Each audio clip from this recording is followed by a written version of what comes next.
Students, we are continuing with associative memory. हमने associative memory के बारे में स्टडी किया था।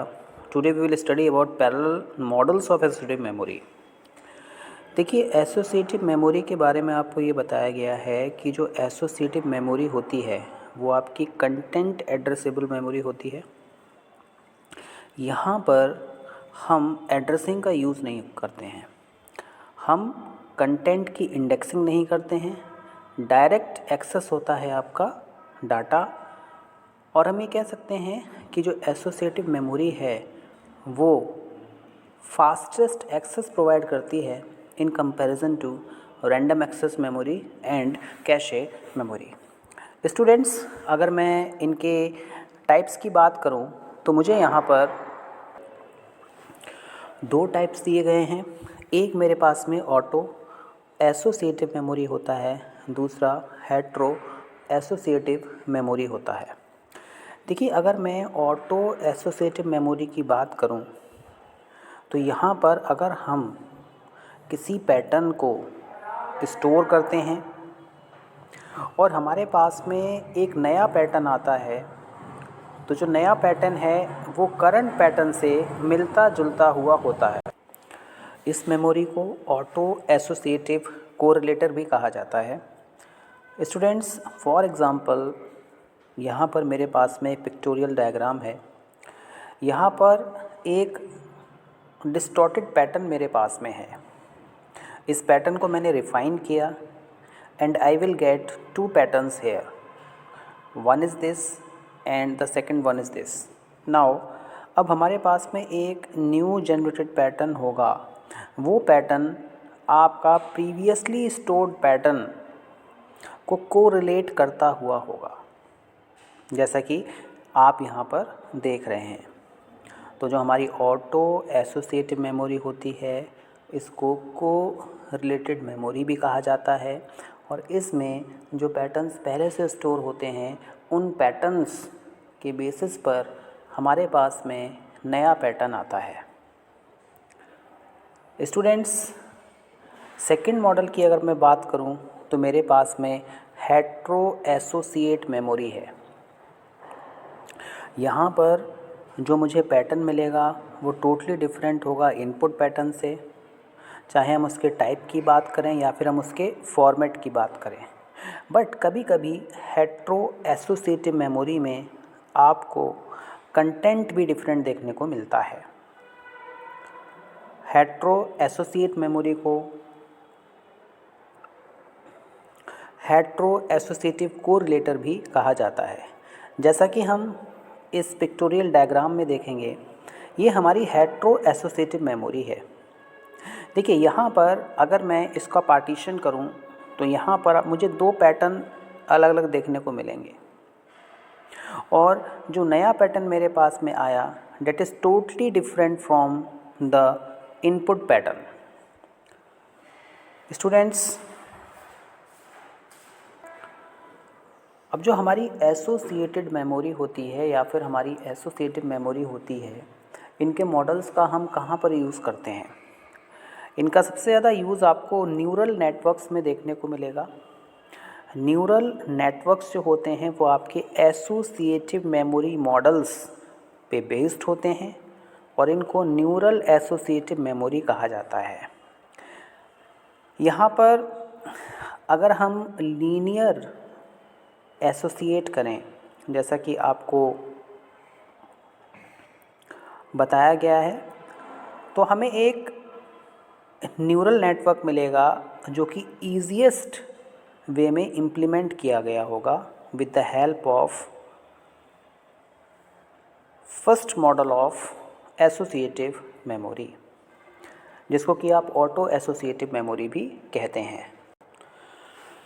स्टूडेंट, एसोसिएटिव मेमोरी के बारे में ये भी कहा जाता है कि एक डिपॉजिटरी है जहाँ पे कुछ पैटर्न्स को पहले से ही रखा जाता है और जब भी कोई नया पैटर्न ट्रिगर्ड होता है, कोई नया पैटर्न अगर डिज़ाइन होता है तो उस पैटर्न के बेसिस पर, जो प्रीवियसली यूज्ड पैटर्न है, उस पैटर्न के बेसिस पर एक नया आउटपुट क्रिएट किया जाता है। The input could be an exact और partial representation of a stored pattern. तो यहाँ पर जो हमारा इनपुट है वो पार्शियल या एग्जैक्ट, दो तरीके से हम इसको इम्प्लीमेंट कर सकते हैं जो भी हमें स्टोर्ड पैटर्न दिया गया होगा। स्टूडेंट्स, एसोसिएट मेमोरी नेटवर्क जो है वो आपका कंटेंट एड्रेसेबल मेमोरी स्ट्रक्चर है। जैसा कि आपको बताया गया है कि यहाँ पर हम कंटेंट की हेल्प से डायरेक्ट आउटपुट को फाइंड आउट करते हैं। यहाँ पर हमारे पास में सेट ऑफ इनपुट पैटर्न्स होते हैं और आउटपुट पैटर्न्स होते हैं और उन दोनों के बीच में हम रिलेशनशिप को इस्टेब्लिश करते हैं। नाउ देखिए, एक content addressable memory structure is a kind of memory structure that enables the recollection of data based on the intensity of the similarity between the input pattern and the pattern stored in the memory.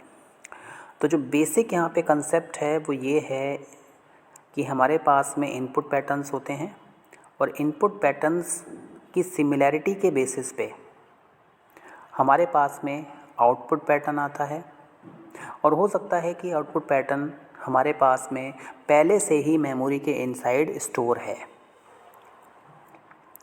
जैसा कि आपको यहाँ पे इस diagram में बताया गया है कि अगर मेरे पास में एक वर्ड है, फॉर एग्जांपल एल्बर्ट आइंस्टीन, ना अगर कहीं पे यहाँ पे कुछ मिस्टेक भी होती है तो मेरे पास में करेक्ट आउटपुट आ जाएगा with the help of previously stored की, और यही हमारा कंटेंट एड्रेसेबल मेमोरी कहलाती है। स्टूडेंट्स, जो हमने फिगर देखा उस फिगर में आपको बताया गया है कि हमारे पास में वेरियस पर्सन्स के नेम हैं और ये जो गिवन मेमोरी है ये आपकी कंटेंट एड्रेसेबल मेमोरी है।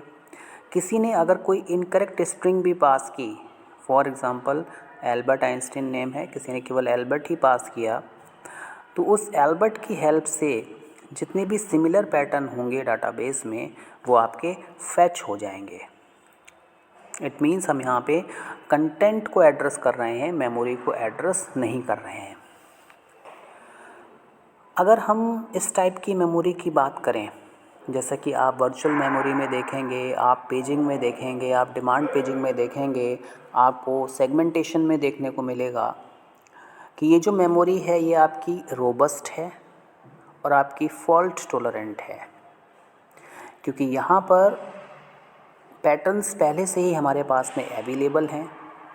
एरर्स करेक्शन जो कैपेबिलिटी होती है यहाँ पर वो बहुत ही ज़्यादा होती है। इट मीन्स ये फॉल्ट टॉलरेंट भी कहलाते हैं और रोबस्ट एप्लीकेशंस भी कहलाते हैं। स्टूडेंट्स, यहाँ पे जो मोस्ट इम्पॉर्टेंट थिंग है वो ये है कि स्टूडेंट्स, एसोसिएटिव मेमोरी या फिर एसोसिएट मेमोरी के बारे में अगर मैं बात करूँ तो यहाँ पर जो कंटेंट होता है वो ऑब्टेन किया जाता है और उस कंटेंट की एक्सप्लिसिट एड्रेसिंग होती है, जैसा कि ट्रेडिशनल मेमोरी सिस्टम में हुआ करता था। अगर मैं बात करूँ प्रीवियसली कंप्यूटर्स की, फॉर एग्जांपल 1950s की, तो वहाँ पर जो टेक्नोलॉजी यूज़ होती थी बेसिकली वहाँ पर हम पंच कार्ड का यूज़ किया करते थे। तो पंच कार्ड में सिमिलर टाइप ऑफ डेटा को एक साथ में स्टोर करके रखा जाता था और जब इनको रन कराया जाता था तो सारे के सारे डाटा को एक साथ में रन कराते थे। Means we have a collection of information based on the incomplete knowledge of its content. Now students, जैसा कि अगर मैं बात करूं इसके एडवांटेजेस की, तो यहाँ पर एसोसिएटिव मेमोरी का जो एडवांटेज है, यहाँ पे सर्चिंग बहुत ही ज़्यादा फास्ट हो जाती है और पैरेलल सर्चेस के लिए इसका यूज़ किया जाता है। डिसएडवांटेजेस की बात करूँ तो एसोसिएटिव मेमोरी जो होती है वो कॉस्टली होती है in comparison to random access memory. Students, यहाँ पे हमारे पास में दो पैरेलल मॉडल्स दिए हुए हैं। एक मेरे पास में ऑटो एसोसिएटिव मेमोरी है, दूसरी मेरे पास में हेट्रो एसोसिएटिव मेमोरी है। जैसा कि मैंने आपको बताया, ऑटो एसोसिएटिव मेमोरी में हम एक सिंगल लेयर डेवलप करते हैं न्यूरल नेटवर्क्स की।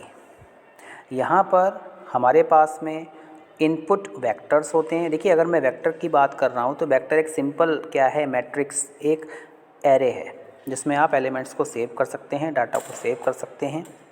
और यहाँ पर जो आउटपुट वेक्टर मेरे पास में आता है वो भी क्या होता है, इनपुट पैटर्न से मिलता जुलता होता है। यहाँ पर हम जो भी फाइंड आउट करते हैं, नेटवर्क क्राइटेरिया फाइंड आउट करते हैं या फिर नेटवर्क पैटर्न फाइंड आउट करते हैं, यहाँ पे नेटवर्क स्टोर होता है सेट ऑफ पैटर्न्स में। नाउ जैसे कि आप यहाँ पर देख रहे हैं कि मेरे पास में ये ऑलरेडी पैटर्न सेम हैं और इन्हीं के बेसिस में मेरे पास में एक न्यू पैटर्न आएगा और ये जो पैटर्न डेवलप होगा ये इन पैटर्न्स की हेल्प से, यहाँ पे देखा जाए तो मैनी टू मैनी रिलेशनशिप है। नाउ हेट्रो एसोसिएटिव मेमोरी की बात की जाए, ये बिल्कुल ऑटो एसोसिएटिव मेमोरी के सिमिलर होती है। यहाँ पर भी single layer of network provide किया जाता है, बट यहाँ पर जो मेरे पास में इनपुट वेक्टर्स होते हैं वो आउटपुट वेक्टर से मिलते जुलते नहीं होते हैं। इट मीन्स कि हमारे पास में जो इनपुट पैटर्न है, जो इनपुट पैटर्न हमारे पास में सेव है और जो मेरे पास में आउटपुट पैटर्न आएगा उनमें आपको सिमिलैरिटी देखने को नहीं मिलेगी। तो स्टूडेंट्स, जैसा कि आप इस डायग्राम में देख रहे होंगे कि यहाँ पर मेरे पास में इनपुट पैटर्न्स हैं मेरे पास में और ये मेरे पास में आउटपुट पैटर्न्स हैं। इनके बीच में कोई भी सिमिलैरिटी नहीं होगी। अगर सिमिलैरिटी नहीं है तो ये हेट्रो एसोसिएटिव मेमोरी है, और अगर पैटर्न्स के बीच में सिमिलैरिटी आती है तो वो हमारी ऑटो एसोसिएटिव मेमोरी कहलाती है। स्टूडेंट्स, पैरेलल मॉडलिंग के लिए इसका यूज़ किया जाता है और इस टाइप की मेमोरी का यूज़ आपको वर्चुअल मेमोरी कॉन्सेप्ट या फिर पेजिंग या फिर डिमांड पेजिंग में आपको देखने को मिलेगा।